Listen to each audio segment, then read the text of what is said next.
begin with an opening statement before we go to questions.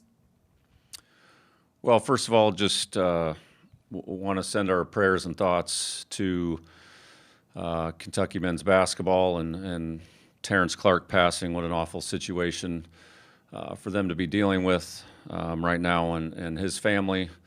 You know, coaching is so much more than what we're doing on the court, and just managing life-changing situations like that is very difficult. And Coach Cal reached out to me this morning, and we chatted back and forth, and just how crushed he is in the program. And so just thinking about them and the whole Big Blue Nation. But tough day.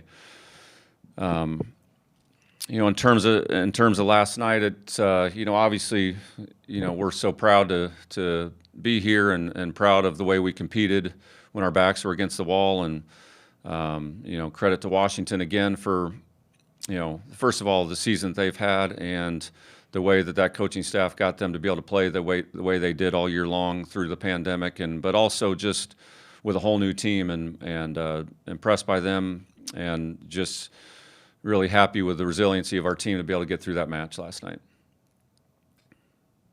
Thank you. Now we will go to questions from the media. Once again, please use the raise hand function to indicate you would like to ask a question. When called upon, please state your name and affiliation first. Our first question comes from Larry Vaught. Hey, Craig, Allie even admitted after the match last night about how stoked, I think was the word she uses, not in my vocabulary, but her word. So how much do you worry about just getting your team settled back down, back on task and everything, and not being too eager to play in this championship match? Yeah, good question, Larry. Our team has managed that part of the game pretty well this year. Obviously this is a different magnitude, and competing for a national championship is a different scenario. But we just got off the floor of practice, and our team was in pretty status quo mindset, and went about their business and pretty focused. I think that obviously very thrilled and excited to win that match last night. But I don't sense that we've settled and we're okay with where we are. There's still more to do. So I think the adrenaline wore off over the night, and we went back to trying to make it a business trip, and get after it today and start focusing on Texas. Our next question is from John Clay. Craig, on the broadcast, they brought up several times about when Madison came to your camp as a seventh grader when you first saw her. Now that you're getting ready to play in the NCAA championship match, can you just put in perspective of what she's meant to the program and this journey of getting to where you are now?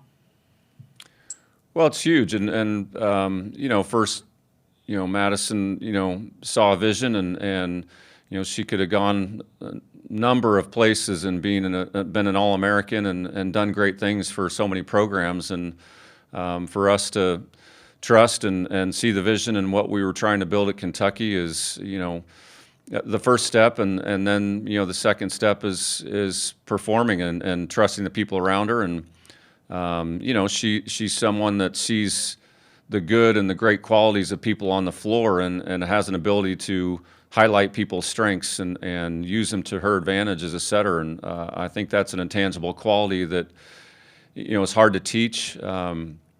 But just her mission to get a little bit better in self-awareness of things that she wants to work on, and taking accountability for if things don't go the way she wants them to, or she wasn't performing the way she wanted to, shows humility, but also shows leadership at the same time. And but in terms of material things, as an All-Americans and wins and victories and all those types of things, I think that goes without saying. We're in a completely different place now than we were when she arrived.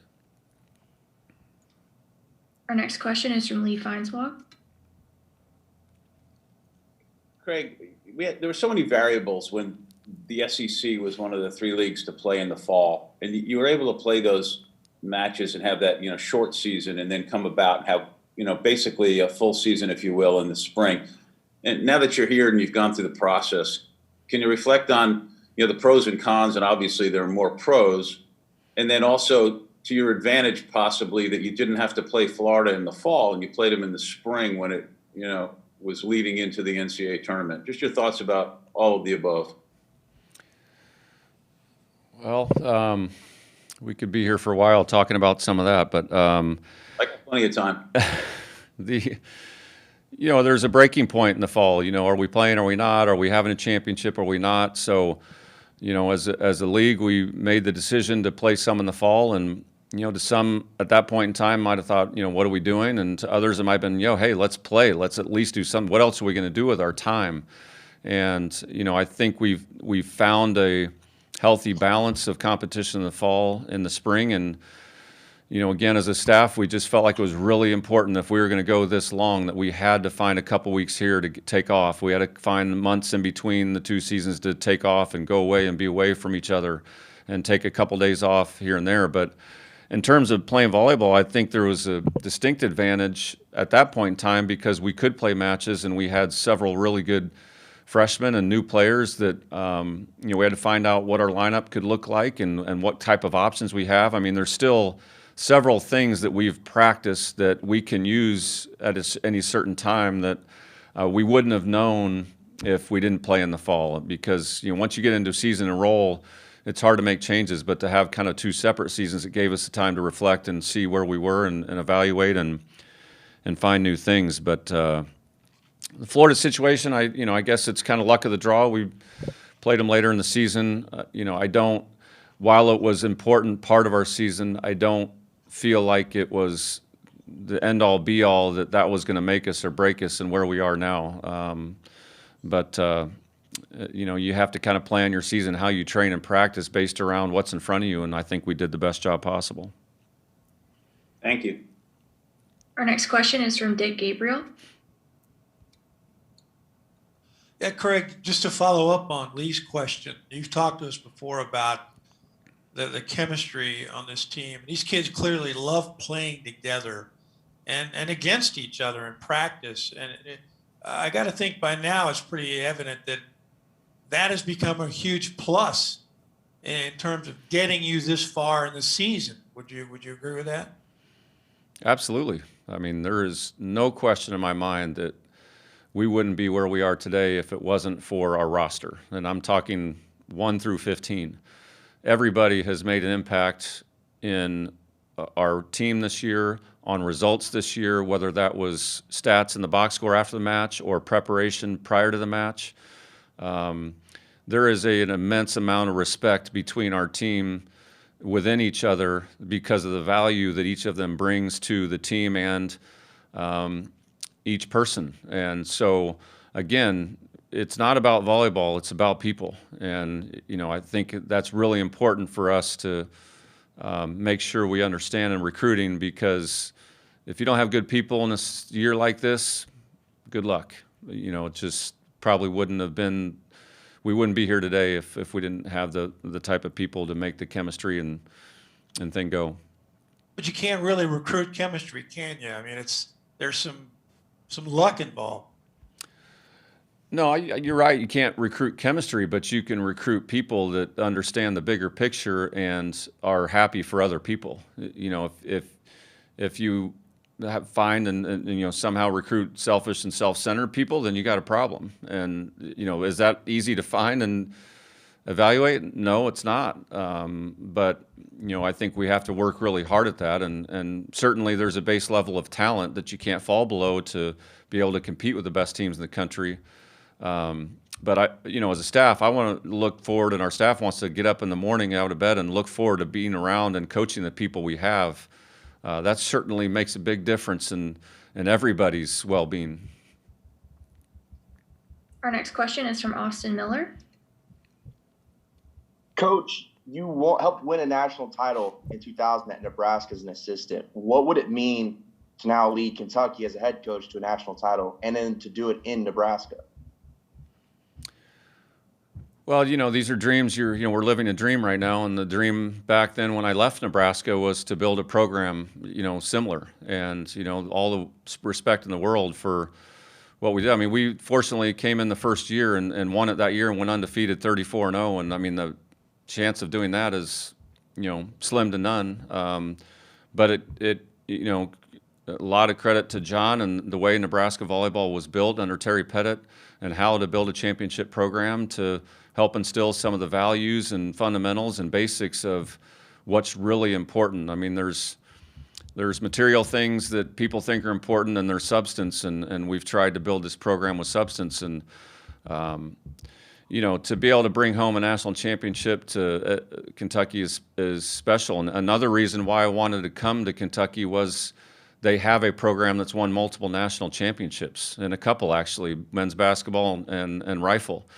And that's not a small thing when people understand what it takes to win a national championship. It's addicting. You want to be around those type of people because they make you better. So, it definitely would be a special day, and can't wait to get out there and see what we can do. Our next question is from Lincoln Arneal. Hi, Craig. You talked a little bit about the challenges of having the split season. What did you face when after you had that fall season, took a break, and then started to ramp back up for the spring season? What sort of challenges did you face in that transition?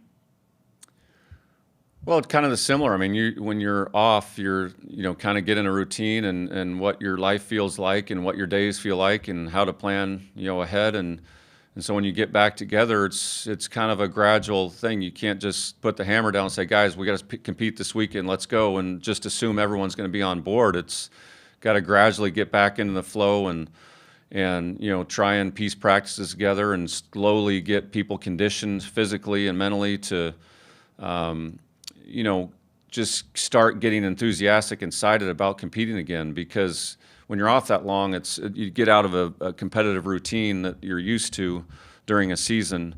We had to make sure that it was enjoyable and fun and do things that were not drill driven and basic fundamental driven, from exciting drills, do things outside of volleyball.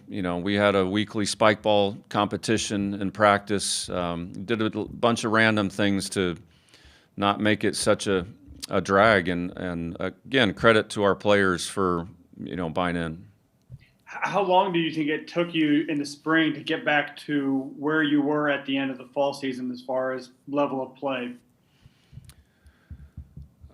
Well, gosh, I'm trying to think. I think we started practice on January 12th or 13th. Started lifting maybe on the 8th. And then I think we played January 29th maybe. So we played really well that weekend. To be honest with you, at Arkansas, I think it took us probably 10 days to kind of feel like we were back in it, and maybe not until the day before the match.